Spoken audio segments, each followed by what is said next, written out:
Bihar cabinet विस्तार, BJP का बढ़त, जेडीयू की स्थिति कमजोर। चुनावी साल में नीतीश सरकार ने बुधवार शाम अपने मंत्रिमंडल का विस्तार किया, जिसमें 7 नए मंत्रियों को शामिल किया गया। खास बात यह रही कि ये सभी मंत्री भारतीय जनता पार्टी के कोटे से आए हैं।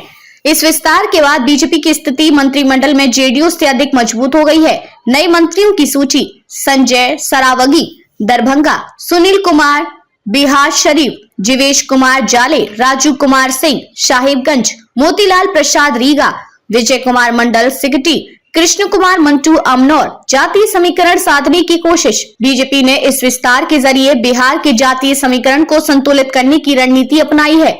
मंत्रिमंडल में 3 पिछड़े, 2 अति पिछड़े और 2 सवर्ण विधायकों को जगह दी गई है। वैश्य समुदाय से 2 नेताओं को मंत्री बनाया गया है। इससे साफ है कि बीजेपी अपने परंपरागत वोट बैंक के साथ साथ जेडीयू के मजबूत जातीय आधार लव कुश और अति पिछड़ा में सेंध लगाने की कोशिश कर रही है। कैबिनेट में बीजेपी का दबदबा: विस्तार के बाद अब बिहार मंत्रिमंडल में कुल 36 मंत्री हो गए हैं। इनमें बीजेपी 21 मंत्री, जेडीयू 13 मंत्री, हम हिंदुस्तानी आवाम मोर्चा 1 मंत्री, निर्दलीय 1 मंत्री। ये 2005 के बाद पहला मौका है जब एनडीए सरकार में बीजेपी के मंत्रियों की संख्या जेडीयू से 1.5 गुना अधिक हो गई है। मैथिली में शपथ, मिथिलांचल को साधने की रणनीति: इस मंत्रिमंडल विस्तार में मिथिलांचल को विशेष प्राथमिकता दी गई। दरभंगा और सीतामढ़ी जिले से संजय सरावगी, जीवेश कुमार और मोतीलाल प्रसाद को मंत्री बनाया गया। संजय सरावगी और जीवेश कुमार ने मैथिली भाषा में शपथ ली और पाक पहन कर आए, जो मिथिला की सांस्कृतिक पहचान मानी जाती है। नीतीश की स्थिति कमजोर: राजनीतिक विश्लेषकों का मानना है कि इस विस्तार से नीतीश कुमार की पकड़ कमजोर होती दिख रही है। 2020 विधानसभा चुनाव में जेडीयू तीसरे स्थान पर रही थी, लेकिन फिर भी नीतीश कुमार मुख्यमंत्री बने। अब बीजेपी सरकार में हावी होती नजर आ रही है। वरिष्ठ पत्रकार अरुण श्रीवास्तव कहते हैं, नीतीश कुमार ने अब बीजेपी के सामने पूरी तरह से सरेंडर कर दिया है। हाल ही में भागलपुर रैली में वे काफी कमजोर नजर आई। जेडीयू से कोई नया मंत्री क्यों नहीं? इस विस्तार में जेडीयू से किसी को मंत्री नहीं बनाया गया। इस पर जेडीयू प्रवक्ता नीरज कुमार ने कहा, पार्टी के राष्ट्रीय अध्यक्ष के पास सर्वाधिकार सुरक्षित है और उनका निर्णय ही पार्टी हित में होता है। बीजेपी प्रवक्ता असितनाथ तिवारी ने भी कहा कि मंत्रिमंडल का गठन मुख्यमंत्री का विशेष अधिकार है।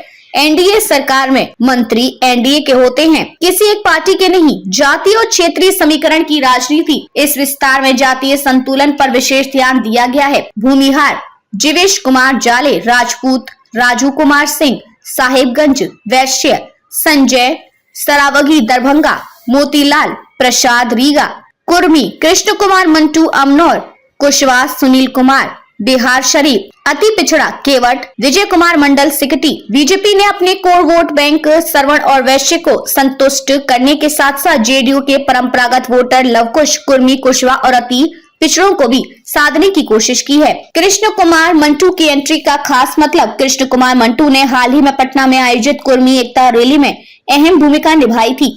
इस रैली में कुछ वक्ताओं ने उन्हें भविष्य का मुख्यमंत्री बताया। जानकारों के अनुसार 3 दशक बाद कुर्मी जाति की इतनी बड़ी रैली हुई थी, जिससे यह साफ संकेत मिलता है कि बीजेपी अब कुर्मी वोटरों को लुभाने में जुटी है। नीतीश और बीजेपी के बीच नए समीकरण: वरिष्ठ पत्रकार कन्हैया भैलारी इस मंत्रिमंडल विस्तार के 3 बड़े संकेत बताते हैं। नीतीश कुमार अब बीजेपी छोड़कर नहीं जाएंगे। विधानसभा चुनाव समय पर ही होगा। चुनाव में सीट बंटवारे में जेडीयू का अपर हैंड रहेगा। जातीय समीकरण और बिहार की राजनीति: बिहार की जातीय जनगणना के मुताबिक सवर्ण 15%, पिछड़ा 27%, अति पिछड़ा 36%, दलित 19%, आदिवासी 1%। इस हिसाब से बीजेपी का ये कैबिनेट विस्तार पूरी तरह से चुनावी रणनीति का हिस्सा माना जा रहा है। निष्कर्ष: बीजेपी ने इस मंत्रिमंडल विस्तार से अपनी स्थिति मजबूत कर ली है और जेडीयू पर दबाव बढ़ा दिया है। नीतीश कुमार की व्यक्तिगत छवि और राजनीतिक पकड़ कमजोर होती दिख रही है, जबकि बीजेपी अब अधिक प्रभावी भूमिका में नजर आ रही है।